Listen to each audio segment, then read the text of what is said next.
topics and opinions expressed in the following show are solely those of the host and their guests and not those of W4CY Radio, its employees, or affiliates. We make no recommendations or endorsements for radio show programs, services, or products mentioned on air or on our web. No liability, explicit or implied, shall be extended to W4CY Radio or its employees or affiliates. Any questions or comments should be directed to those show hosts. Thank you for choosing W4CY Radio.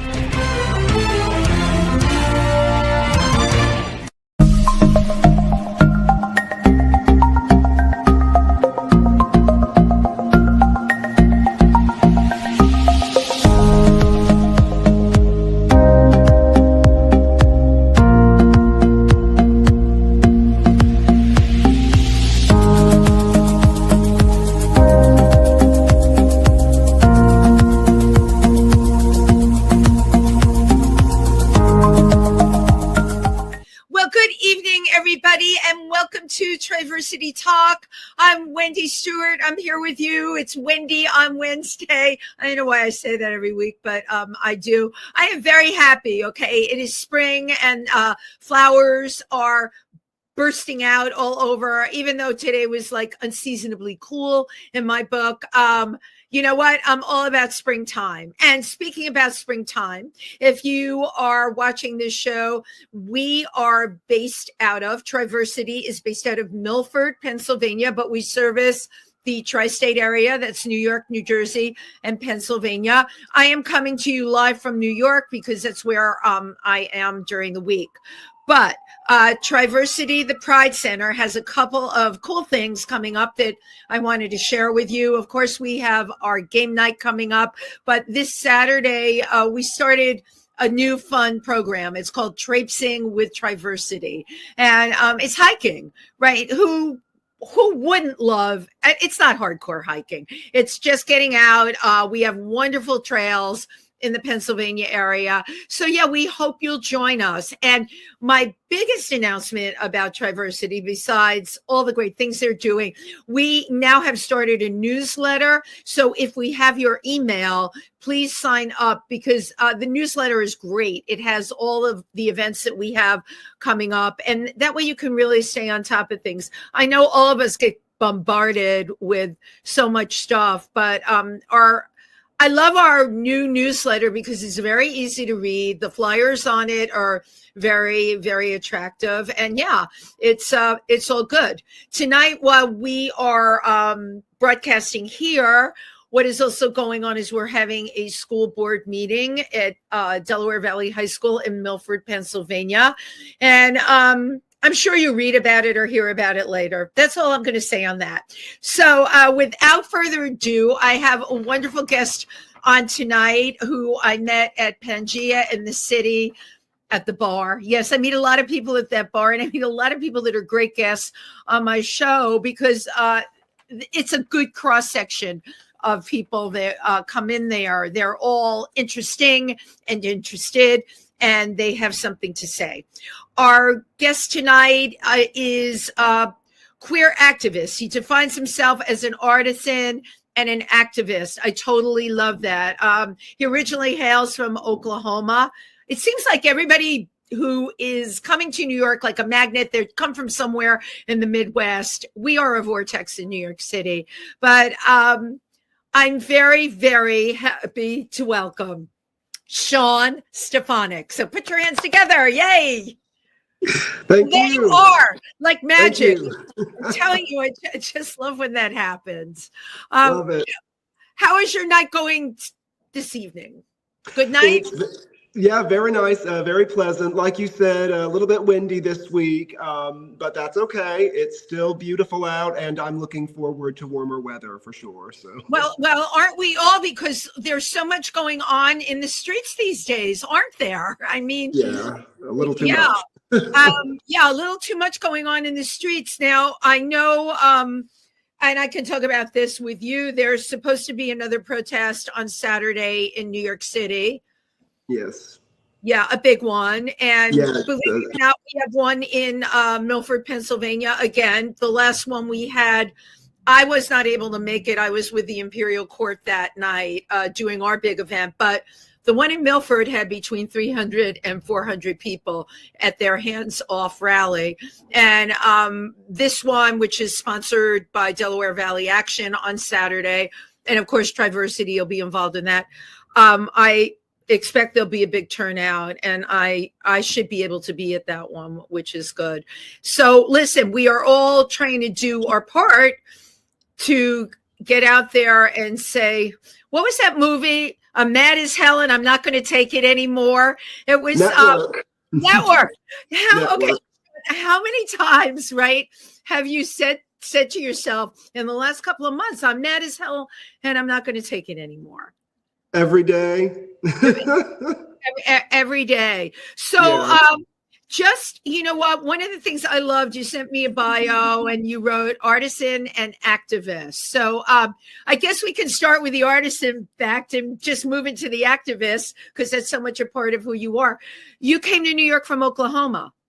Yes, I did. I originally born and raised in Tulsa, Oklahoma. Tulsa, okay. The youngest of 4 children, 2 older sisters and a twin brother, who is now out in Los Angeles, you know, pretty much trying to do the same thing I was doing. It was a nice theatrical family, and very the best circles, I would think, because given that it was Tulsa, Oklahoma, is, horribly conservative, lots of that Bible Belt, thumping and all sorts of, fire and brimstone. But my parents are theater people. My mom is an actress. My dad is a playwright and a producer. So I grew up at auditions and cast parties and premieres. And so I never knew that. When I hear Tulsa, like my co-host on my other show, If These Walls Could Talk, Tim Moss, is from Indiana, not from a theatrical family, although Tim was acting for forever, he was from a young kid. I had no idea about you, as far as, I just knew you were from Oklahoma. So you had the backing, at least, of a theatrical family, to come to New York and pursue your own art. Absolutely. New York was always, growing up at New York was like that mystical place that you knew was out there. You knew it existed, and you had to dare to go out and try it. So, of course, that's where I ended up. So your twin brother, is he an identical twin? He is. He's what we. You. Oh, there's people watching tonight that are going to be like, "Oh my God, yes." There's 2 of them. They're both handsome. Oh, well, thank you. Yeah, we both had gone to, eventually where we both ended up was film school. We both ended up in film school in Oklahoma City for a few years. And after that, we kind of decided we always were growing up, actually, a lot like Chip and Dale, the chipmunks, the Disney chipmunks. I love Chip and Dale. So we said, all the good and the bad, we get into the fights like they do. We team up and we take on the world like they do. And so going to New York and LA, because it was kind of like, during school, there was a real heavy point when we both were really looking at Los Angeles. But then, I also was really feeling New York after we finished and showed our thesis films and all that stuff.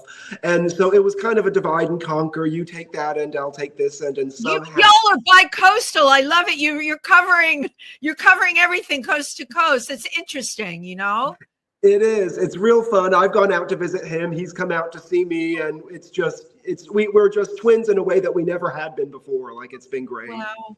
Well, you also, you grew up, you got older, right? You got more serious about what. I want to tell you a quick thing about Tulsa, Oklahoma. My husband, before he passed away, was the photographer, Alan Kaplan, and he did very big campaigns. They hired him in Tulsa, Oklahoma. This is a true story. They were trying to make it attractive for companies to come there. So they're like, you have to make us look exciting. So they gave him a bunch of corporate people and had him go to like the downtown area. Alan was known in fashion for making people jump. So he had to shoot like 20 people from banks, with heavy duty corporate jobs, jumping in this area in Tulsa, which I thought was so funny. The other thing was really funny when he got there, because, we're native New Yorkers. He got there, he says, Wendy said, they gave me a room in the hotel that faces a synagogue. Right, I know. I'm like, Well, I said, Ellen, I guess they were, just trying to be considerate of you. He said, oh, okay. That's all it is. But anyway, that was our experience with Tulsa. And not to say anything bad about it. It was just interesting. They wanted him to make Tulsa look cool and modern and fabulous, which he did. But you know what? With your background, the background you came from with both parents in the industry, they were both working in the industry and they were based out of Tulsa. Yeah. Tulsa really does have a really good art scene. Great. It really Yes, does. Yeah, I'm surprised because I do know it's really conservative. And, this is my bad. We New Yorkers, we think we're all that. And when we think of other places, and we know they're conservative, they couldn't possibly have filmmakers and playwrights but obviously it's the opposite. And now anyone can be based anywhere, by the way, Oh yeah. I think that I think that of course after the pandemic and with the way that society and the workplace has evolved, that there's a lot that people got creative and people started taking their lives, and there are everywhere else, and there's been a lot of mass exodus from bigger cities like us here in New York to some smaller cities. And but it is interesting actually. Tulsa, especially the downtown art scene, blew up, and more film kind of went down there as soon as we both got out. So it was really I guess, if that was supposed to be a life lesson, I'm still going to stay in New York, but Right. I was going to say you probably wouldn't have stayed in Tulsa anyway. And your brother probably wouldn't have stayed in Tulsa anyway. No. They say, what do they say? Some children are born of the town and some children are born of the world. And obviously the two of you are born of the world because you had a great creative background. And yet the two of you went to other places, major places where you could pursue your art. So when you came here after film school? Yes. Yeah. I just about 2 months after film school. Wow. And what was it like for you? Did you start doing independent films when you got here, or? It was kind of a struggle.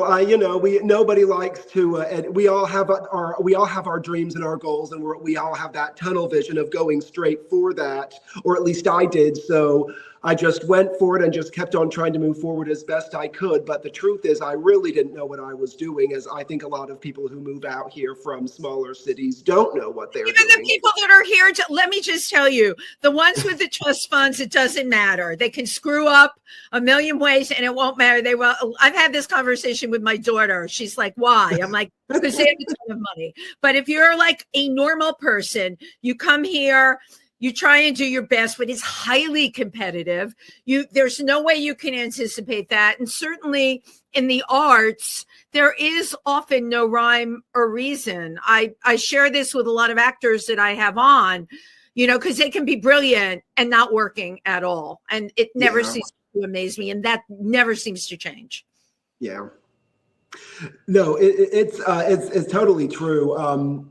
It was Tulsa was a fun time. My brother and I were both pulling in 4 or 5 shows a year at one point. So it was a fun, constantly auditioning, constantly. Well, you were the twins. They were like, let's get those twins in here. Yeah, there was and eventually though too, we both started branching out and doing, we weren't doing the musicals all the time. It was he's going to do this show at that theater and I'm going to do that show at that theater. And we didn't get in each other's way. So there had your own platforms. Yeah. At least it was nice to know that people were accepting of us as being our own people for the last. Well, I think with being a twin, and I've heard this from other twins, and certainly being an identical twin, that's real. It's very hard because, it's how people stereotype people, right? They look and they see the same face on two separate people, but you know what? You're branded by that.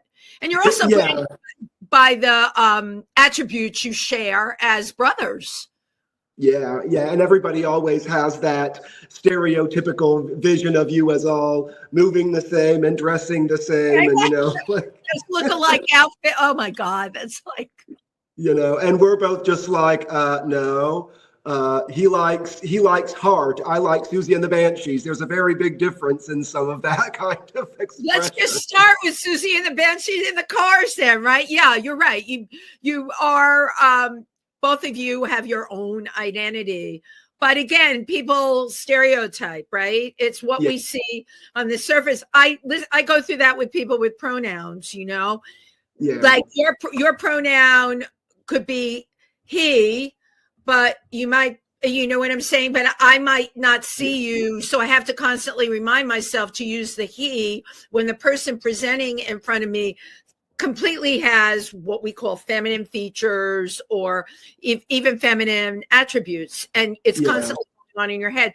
The whole thing with pronouns, and we all talk about this a lot, you know, it's very easy if the person presents one way and you get that. But when they look completely different than the pronoun they want to be called, then it's like, and for me, I just fall back on they. They has become my fallback.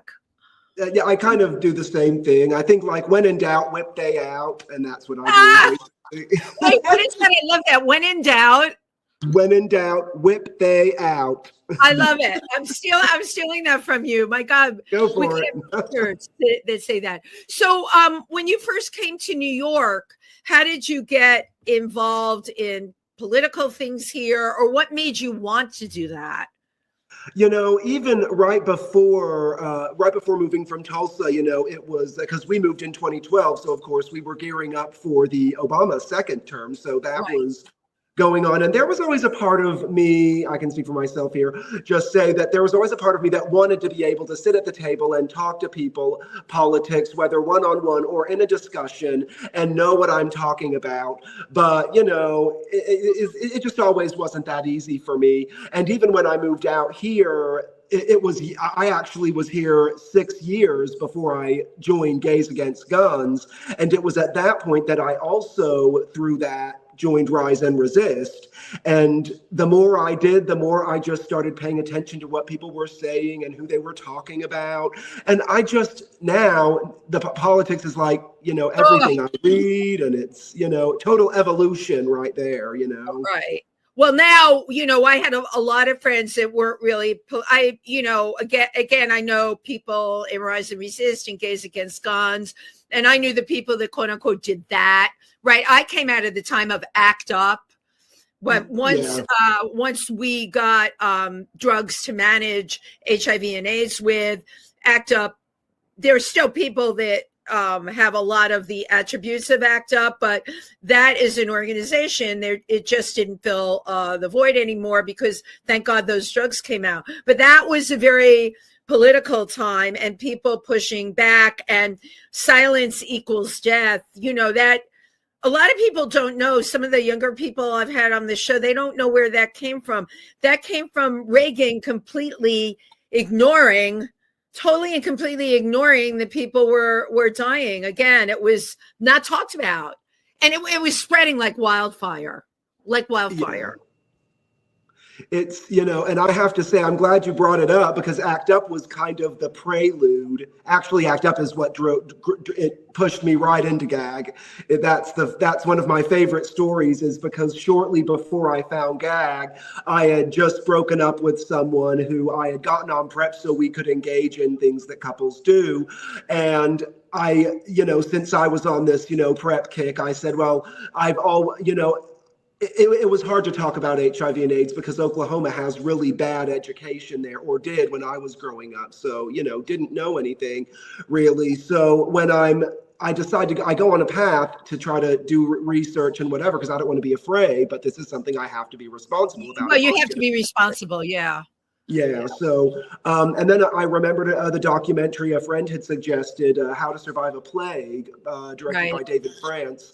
And so I watched that and it blew me out of the water. That and the other documentary, United in Anger, or United in Outrage. I think it's United in Outrage. United in Outrage. Yeah, that was it. And I saw both of those, and, you know, my world, it's kind of like my world fell apart, but then also came together at the same time. I was completely broke down of everything I thought or had felt at that time, and immediately reconstructed to being more of the Sean who really who I need to be and who I was meant to be, seeing my community as, instead of being the victims of society, we are the strong ones. We went out and did what we did.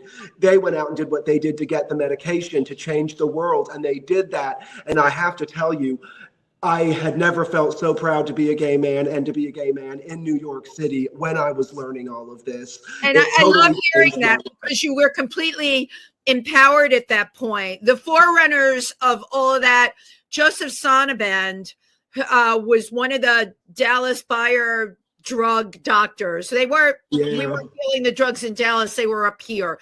But we had an AIDS organization called Powers, Pet Owners with AIDS Resource Service. We took care of the pets of anyone that had HIV or AIDS, and we had 250 clients and 250 volunteers, and our clients would get on board with us and then get more animals. So Steve Kahn and his husband, Howard Greenberg, I don't see them anymore.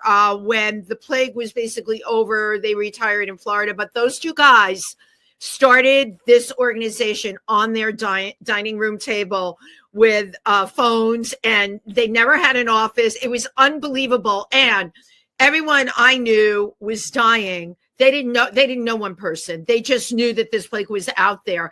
And that's incredible activism when you think about it's not affecting them personally, but this was happening and they knew it was so wrong and they had to do something, and they did.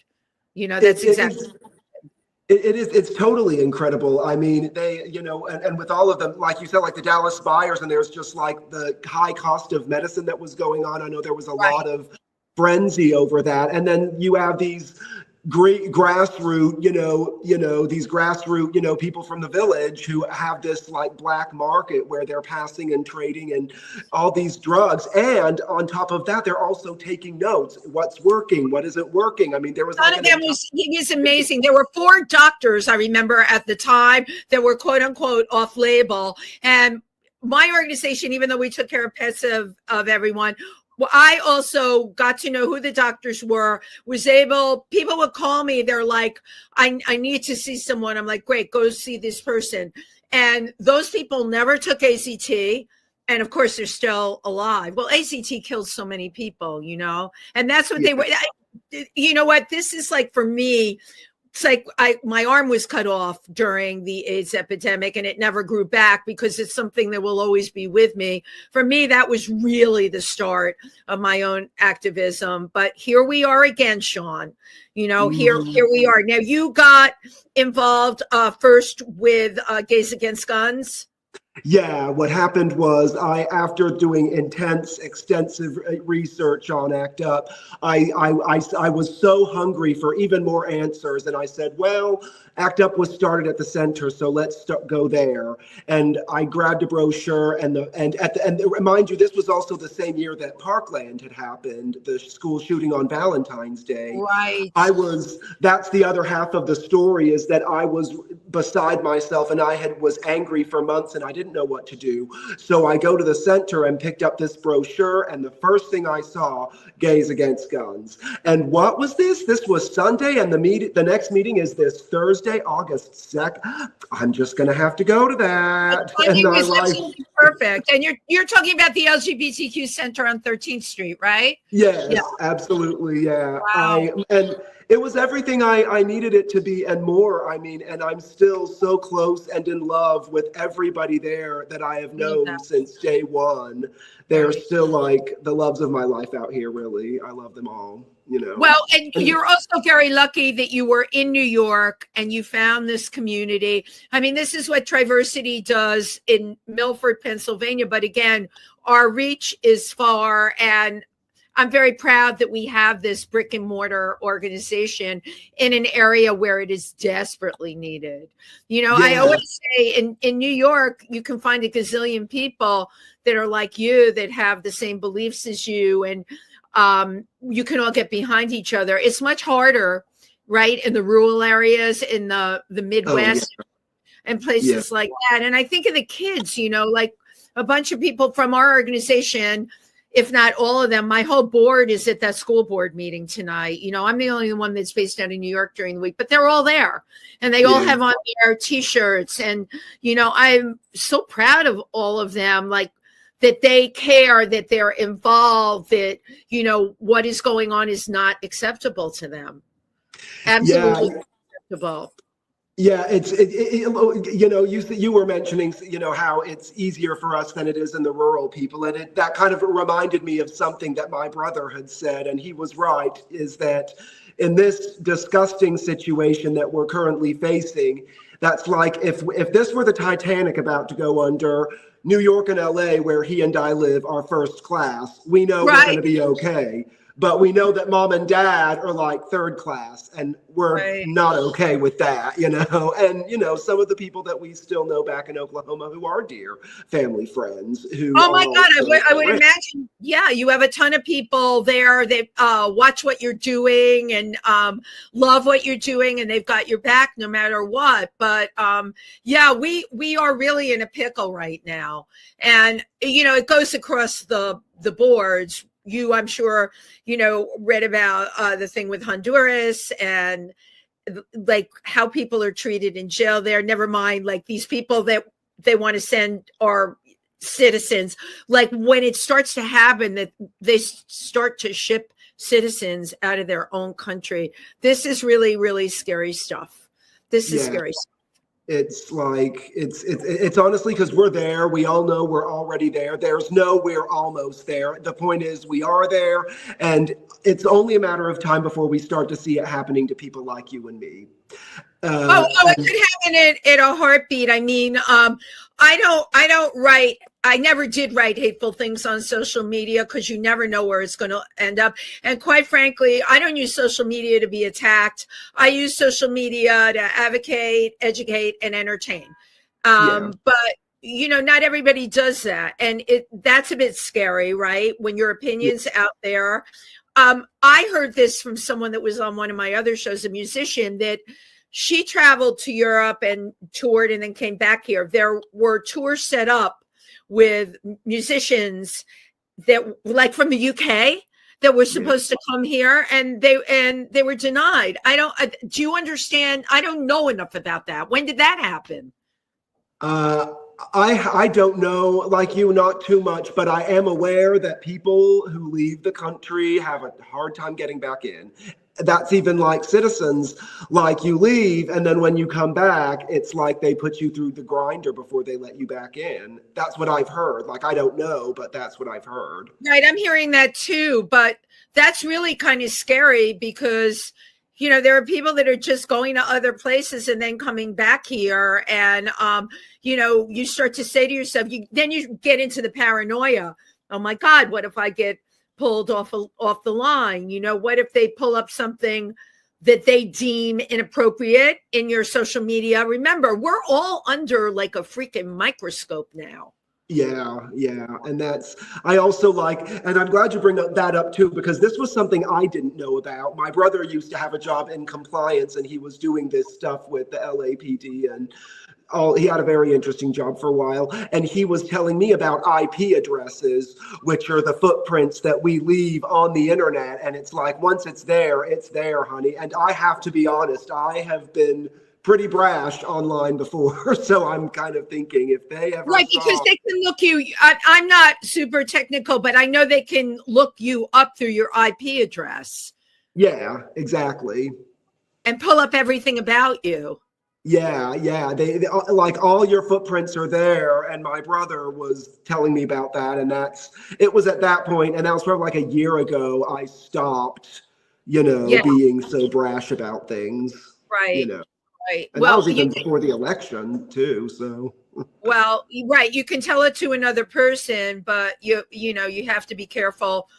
You have to be careful what you say now. Now, I had Jay Tucker on, of course, from Gays Against Guns. And my first friend who turned me on to Gays Against Guns was not the fabulous Libby Edwards, but she talked about, I love Libby, but Brian Butterick.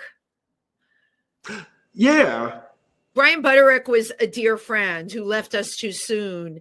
And I remember I did Pride every year. I do Pride every year. And I was like, it was probably the first year. Gays Against Guns was formed when? When was that formed? 2016.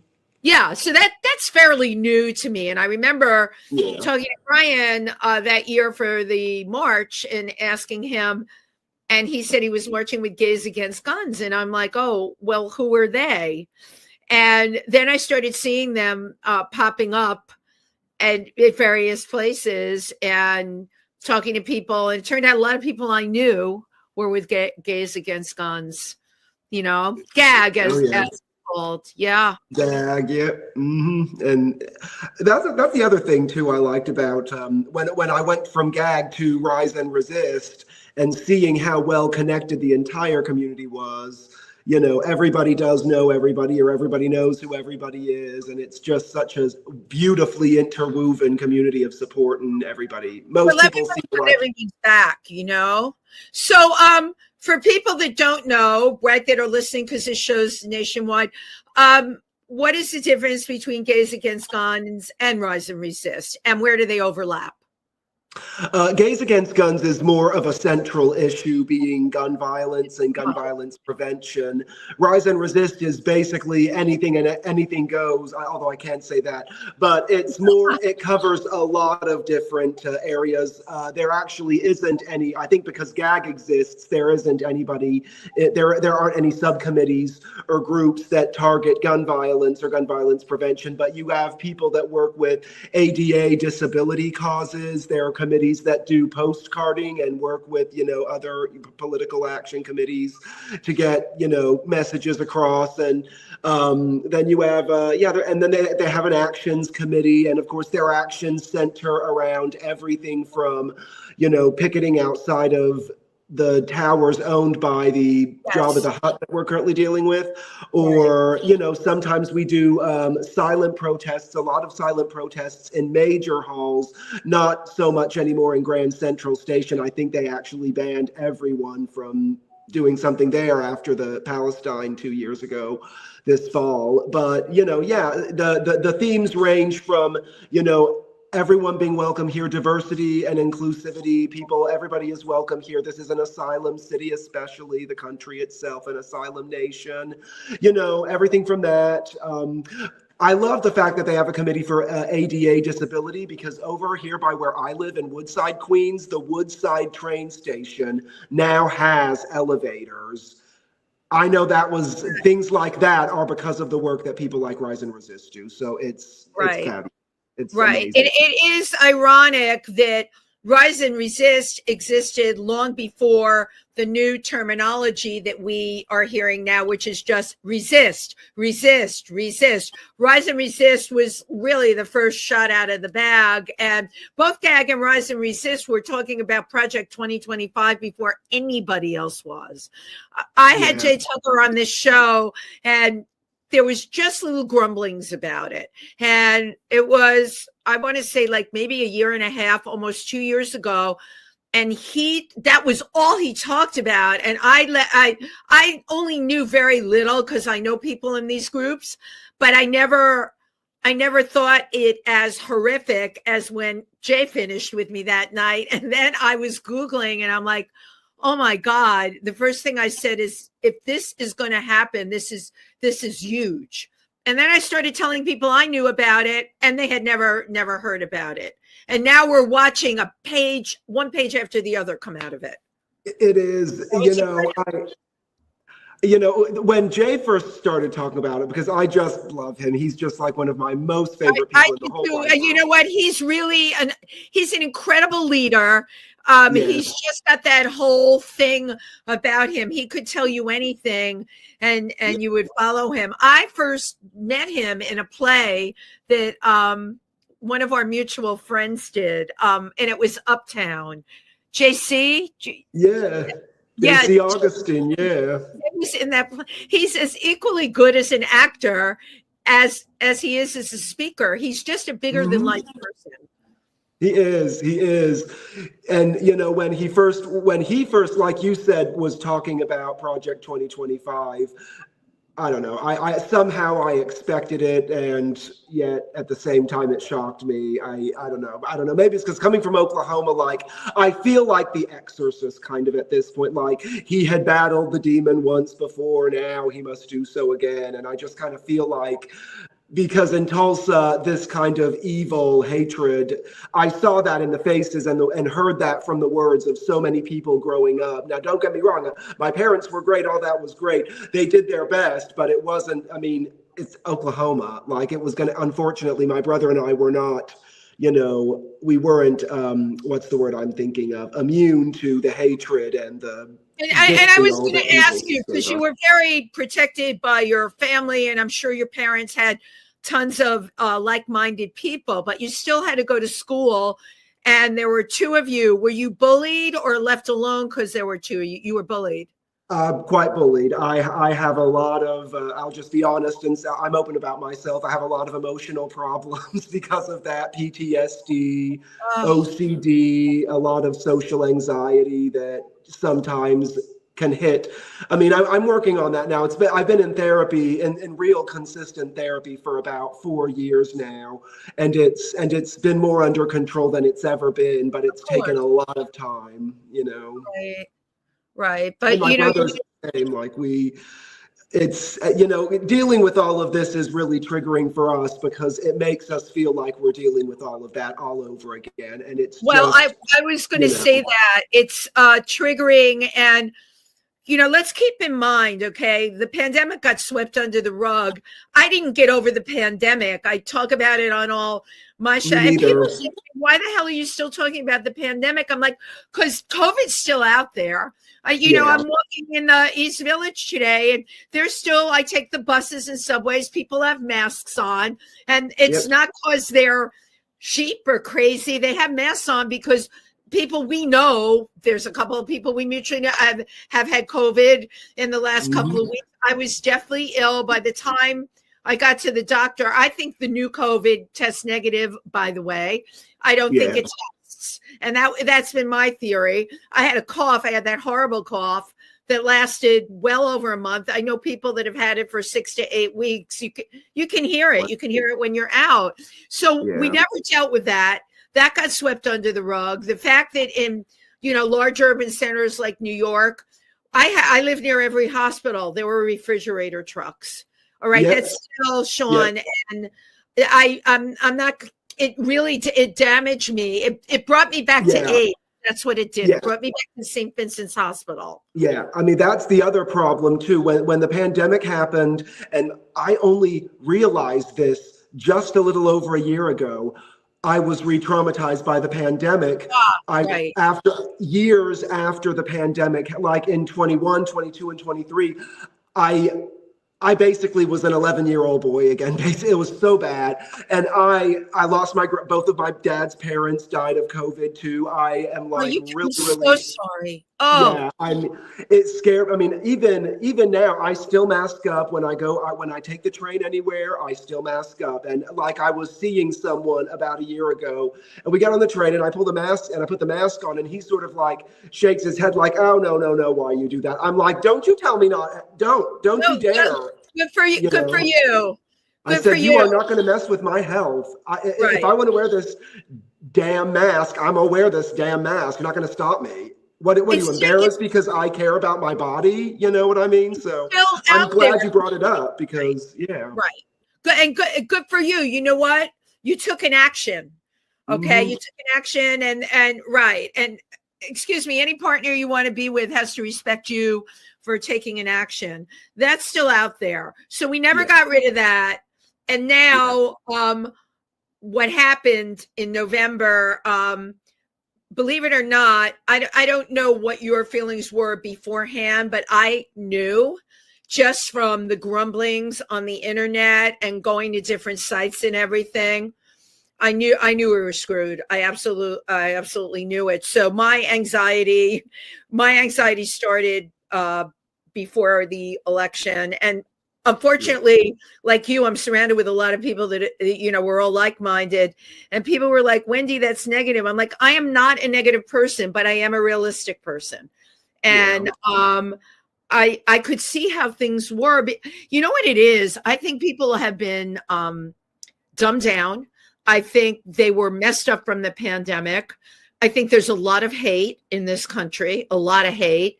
And I think you put all of those things together, and that's why we are where we are now. Okay. And we didn't get here because everybody's enlightened.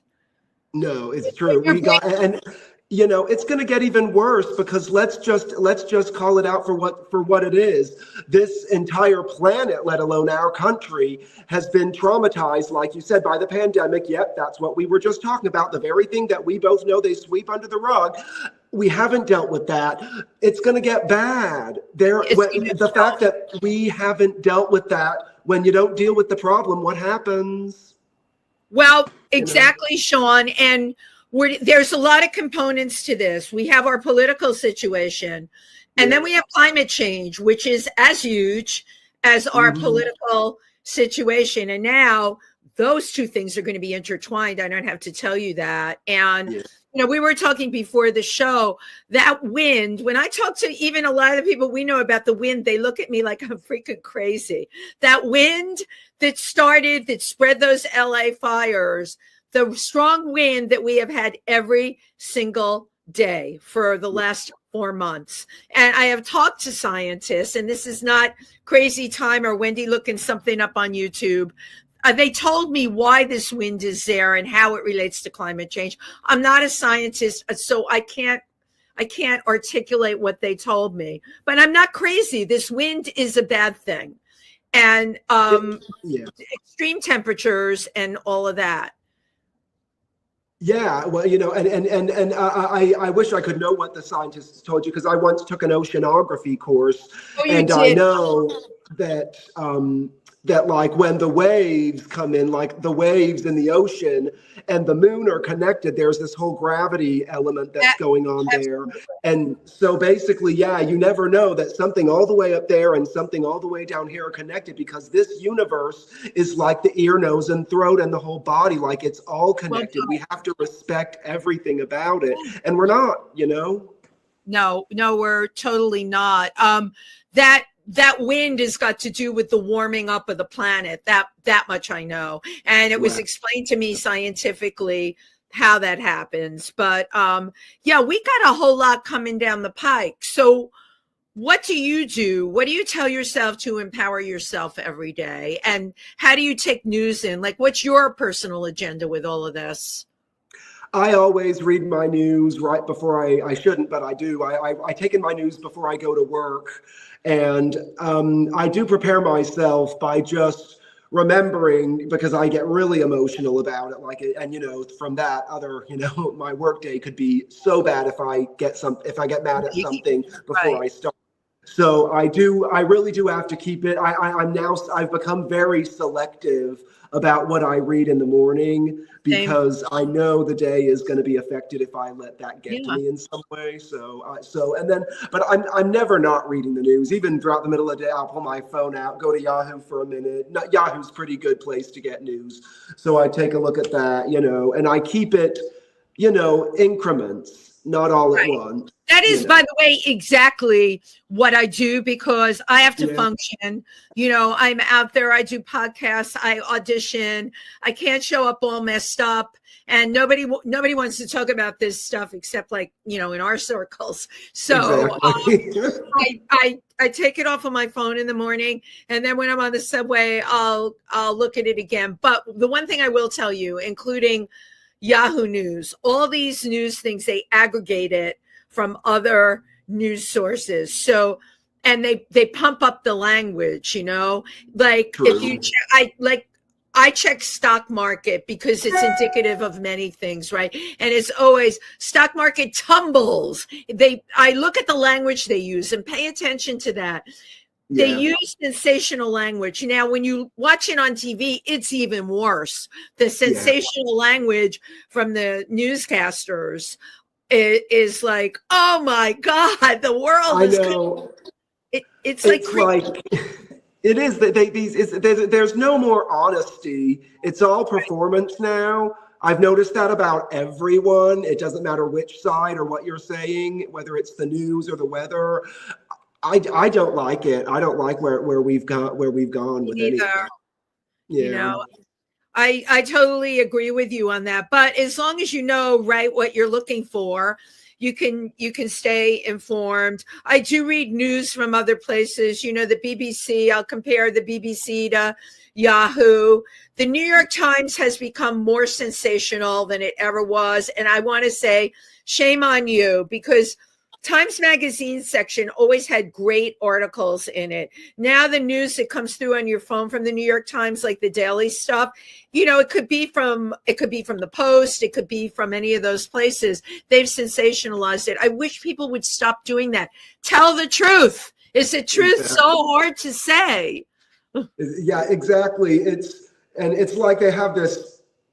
It just, you know, what's the word I'm thinking? It gives them this like electric shock to just put it all up in that headline, you know, to try to really stump the reader, or really like, did you see this? Yeah, it is that. You know, it is that. I recently got contacted, and I thought it was, you know, more spam or just another site that I had unsubscribed from. It's called Nice News. And I started reading it, and they had this story about the elephants that surrounded their young when that earthquake there was an earthquake in on the other side of the world, and the adult elephants surrounded the baby. And this was a true story. I saw that. I saw that. Yeah. But that's what they have on Nice News. So I'm subscribed to it. And I also wrote to them today, and I said, you guys need to have a podcast, and I would love to host it. I did. That's exactly. So yeah, I need Nice News too. So Sean, my God, we're running down to the wire here. Like, so what's the plan? What's your plan? How is your plan to go forward and everything, and keep your head together? My plan is to, you know, never back down, but, you know, I'm doing it differently this time around. I'm definitely not like headbutting the situation like I did during the last time. Right. Of course, during the last time I found gag in the last 2 years of that particular situation. So I was right where I needed to be. I felt so safe, you know, and now here of course, this is a different situation, but I'm not going to stop. And as we had discussed earlier, there's a lot of really bad stuff going on with people and being deported from the country. And the fact that this current situation, they want to start coming after people like you and me, for instance, who might want to, because we're out in the streets and we're making noise and we're not. And of course, they'll take me away. If they do, they'll say that I'm a criminal. They'll say that I'm a domestic terrorist, and they can say anything. Look what's happening at our universities. I mean, come on. Columbia University is like, wow. Yeah. This is Columbia. What's happening? You know, like, oh my God. Yeah, but Harvard turned around and went like that, you know. Harvard University, because they pulled something, I forgot the exact number, the billions, and they're like, no, we're not backing down. I don't know what is going to happen going forward. I just know that as a human being, I can't live a fear-based life. I really can't.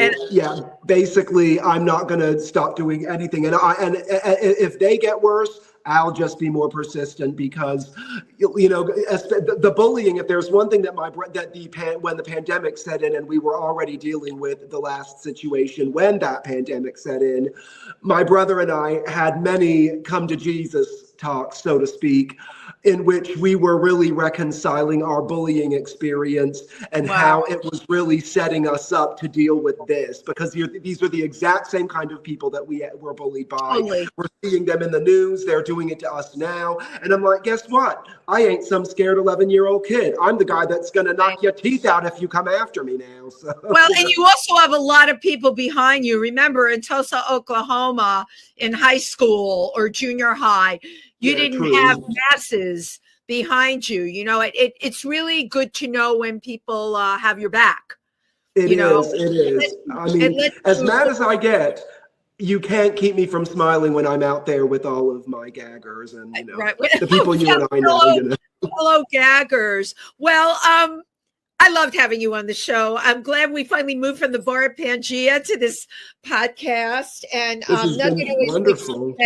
Nugget likes to say hi. Oh, the baby. Chihuahua. Well, I'm going to take my picture. I always take a picture at the end.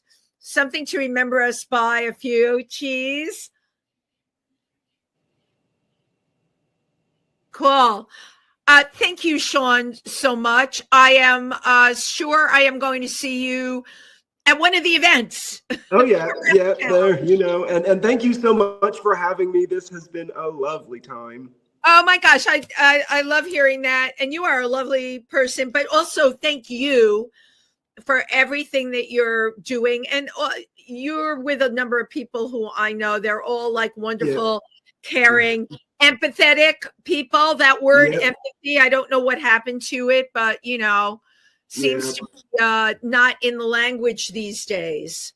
No, I know. It's funny. There's that quote about Hannah Arendt said about the death of empathy it happens right before, the evil wave takes over or something, which I love that quote, not only because it's true, but because when about almost 20 years ago, I was in a production called Hannah and Martin about her and her love affair with a Nazi German guy named Martin Heidegger, who was also a professor of philosophy. So, it's like we're seeing this again, and it's just crazy. So, and life imitating art, imitating life, and there you have it. And thank you so much. I've had You're the best. And thank you to everybody who tuned in tonight. If you're celebrating Easter with the Easter Bunny, or you celebrated Passover, remember your family and friends. It might be alone, and invite them along if you're going on an Easter egg hunt on Sunday. And be well, everybody. See you next week. Bye-bye. Bye. Thank you.